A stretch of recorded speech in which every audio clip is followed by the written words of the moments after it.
Yo, what's poppin'? Welcome to Bhroman Braapsody, episode number 20. For those of you who are new to Bhroman Braapsody, we review cars and motorcycles. I am your host for motorcycles, and today we have a 2014 Harley Davidson Vrod in the Night Rod edition. It's your boy Bro, and I am your Broman.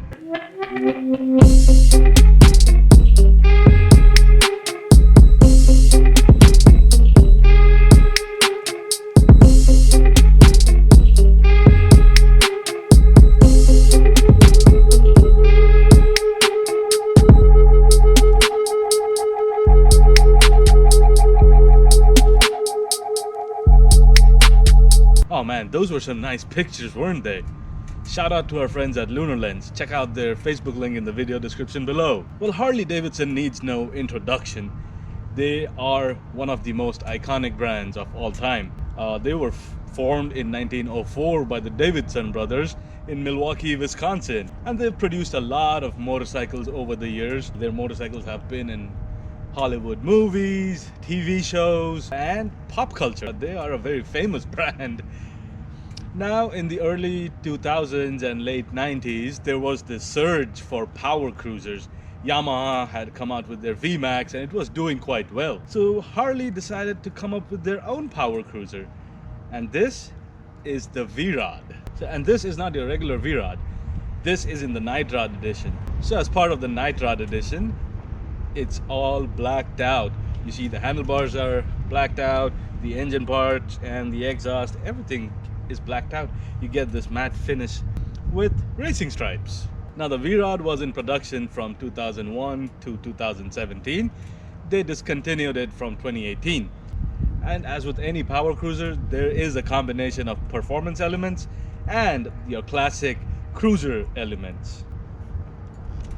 And also you have the reduced reach handlebars and reduced reach foot pegs.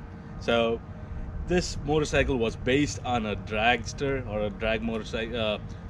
This was based on a motorcycle that they used for drag racing or racing on the salt flats. Back in its original incarnation, it had drag bars, so we had to reach out for them. This has a little more reduced reach, so you're not leaned out all that much. On the regular V-Rods, you have dual exhaust, of course, but it's one on each side, and here it's stacked one on top of the other. Let's talk about some of the performance elements. Well, starting off, it has a slipper clutch. It is a technology that you would see mostly on sports bikes. What the slipper clutch does is it reduces the friction between the clutch plates when you're downshifting, so you can downshift at higher speeds and you're not gonna lock up your rear wheel. Well, you can't really talk about performance without talking about the engine. So this is a 1250cc 60-degree V-twin. This puts out about 125 horses and 87 foot-pound of torque.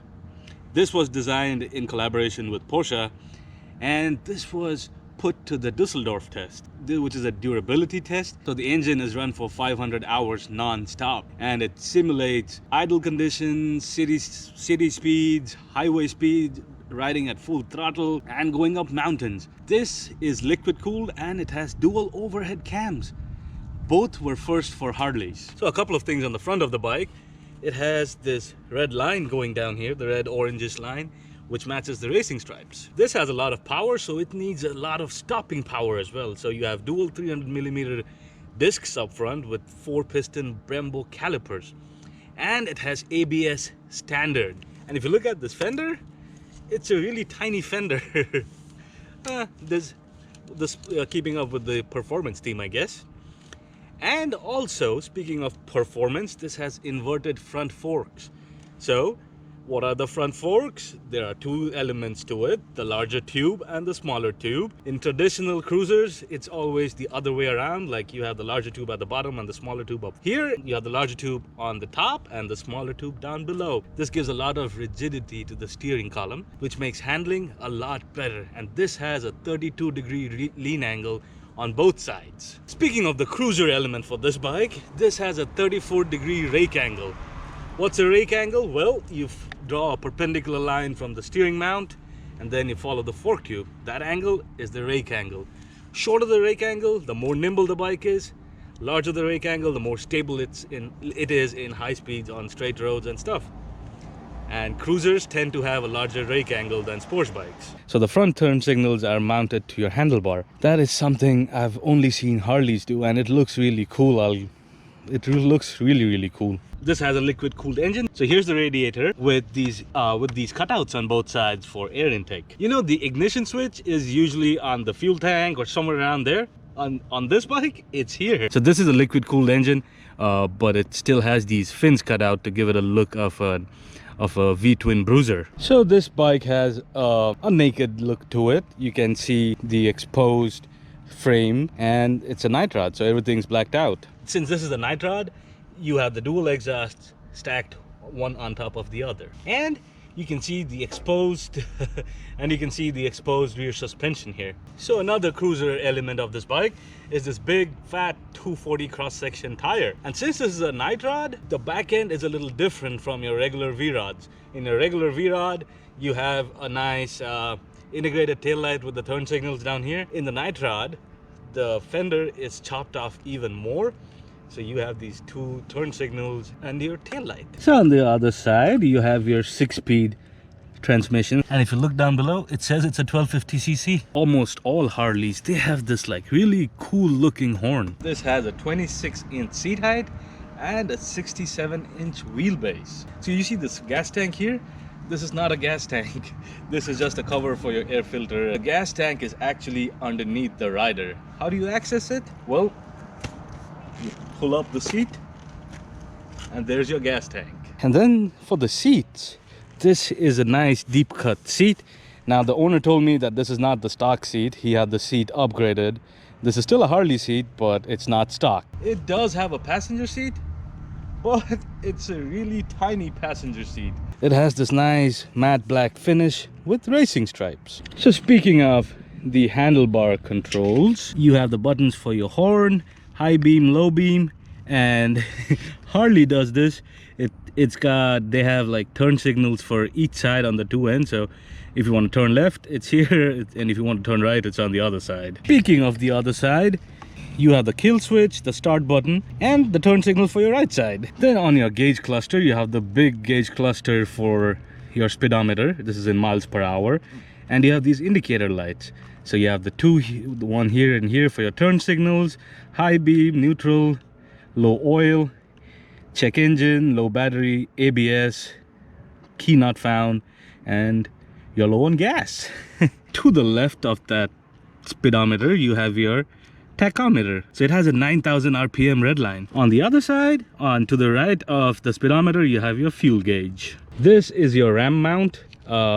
This is an aftermarket edition, of course. This is to hold your phone. And we have the windscreen. We have the windshield here. Again, this is not a stock windshield. This is a Harley windshield, but this is not stock. Now that we've looked around the bike and seen some other features, do you know what time it is? It's ride o'clock. Let's go. So, first impressions. I don't have a big screen in front of me, for starters. That's kind of new. I don't have a big screen in front of me, and yeah, I'm sitting quite upright. There's a little bit of a reach for the handlebars, like in a traditional cruiser it would be here, but I'm just reaching out a little bit. My legs are not bent awkwardly. They're sitting quite fine. I'm 5'10" with a 31-inch inseam, and the legs feel just fine.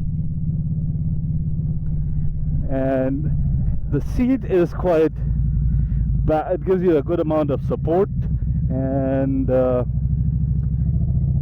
it gives you a good amount of support, and it's quite decent, I'll say that. And I love that little chugga sound of the exhaust. This has the Vance & Hines exhaust, so it has a little more chugga to it. And yeah, so that's gonna be.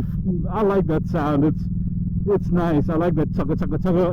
It's like it's deep and throaty, like it's there and it just wants to be unleashed.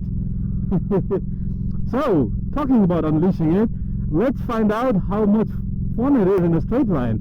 Let's do a pull test.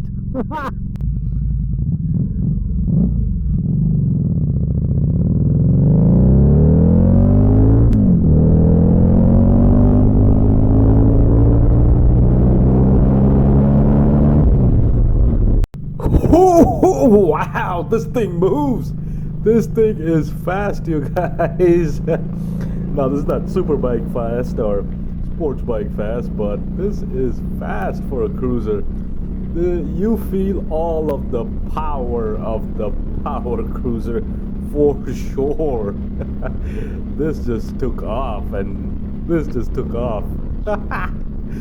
Well, let's take it around a few corners and see how it does.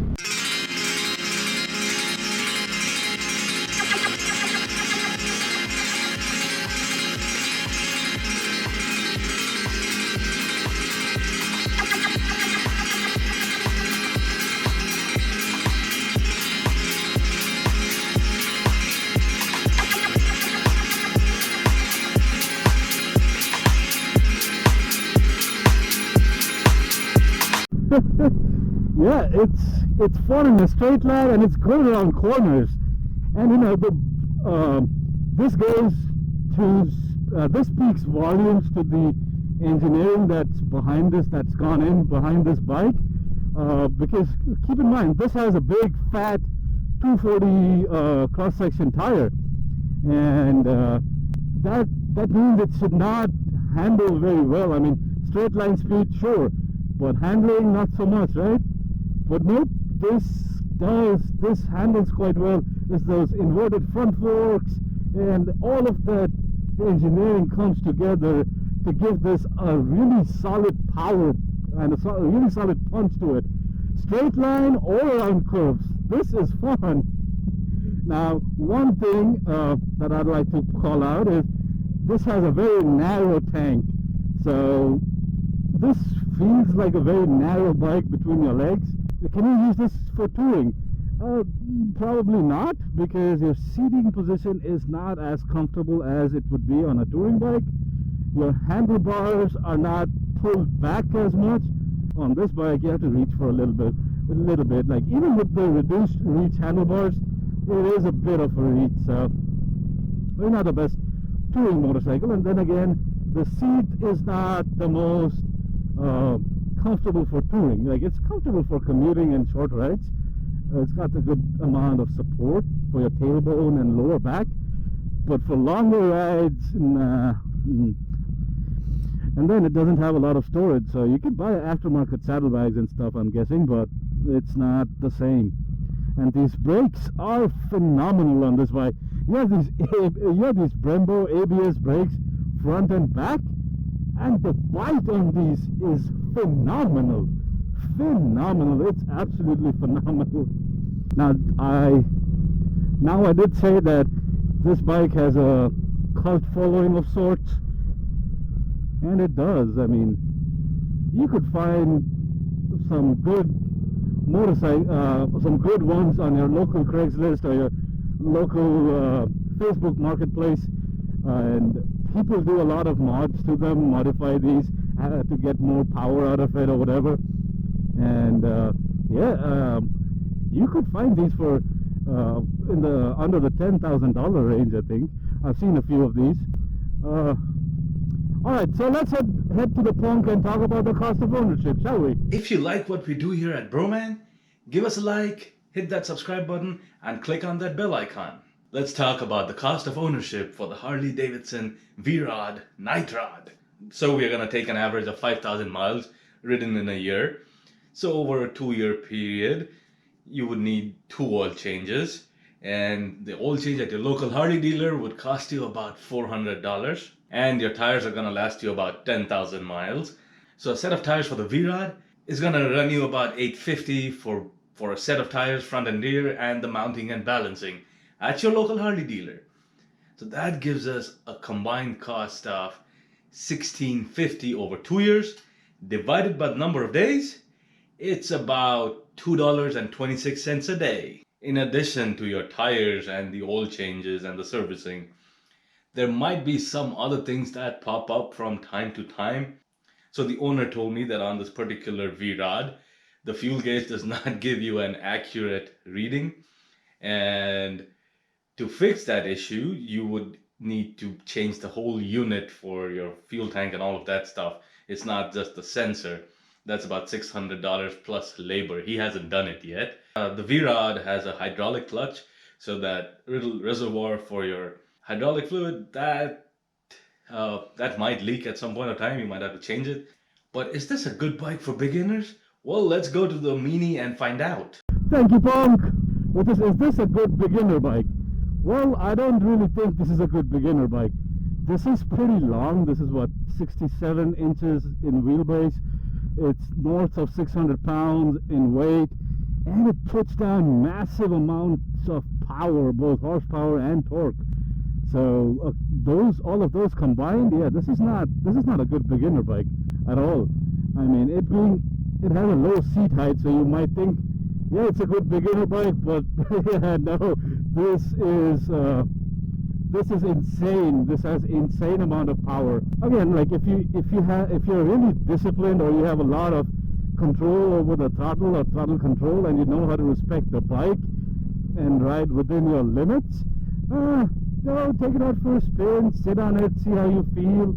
If you're an experienced rider looking to get something with a more oomph to it and more power to it, yeah, then go for it. This is a fun bike to ride. I can keep on riding and riding and riding this puppy, but all good things must come to an end. So, why don't y'all head back to the Punk and wrap up the video? Let's assign it a score, shall we? So on the look, it's a 9 out of 10. On the Braap, it's an 8.5 out of 10. On the comfort, it's a 7.5 out of 10. And on the maintenance, it's a 7 out of 10. For a combined Bhromance score of 8 out of 10. So the Harley Vrod, it's based on a drag racing bike. It is fast, it looks good, it sounds amazing. It's not the most comfortable bike out there. You do have to reach for the handlebars and the foot peg, and it's got foot pegs instead of floorboards. But it is quite quick and it's quite nimble. Now, it might not be your weapon of choice for going long distance touring, and it's not a very good beginner bike, but it's a good looking bike. It makes a statement wherever it goes. It'll turn heads. It's quite comfortable for city riding and urban riding. The cost of maintenance, the cost of ownership is a little high. And in this particular Night Rod edition with all the blacked out parts, it looks really awesome, really cool and badass. If you want a motorcycle that sounds good, looks amazing, gets you a lot of attention, look into one of these. This might be the one for you. Thanks for watching. I'll see you next week.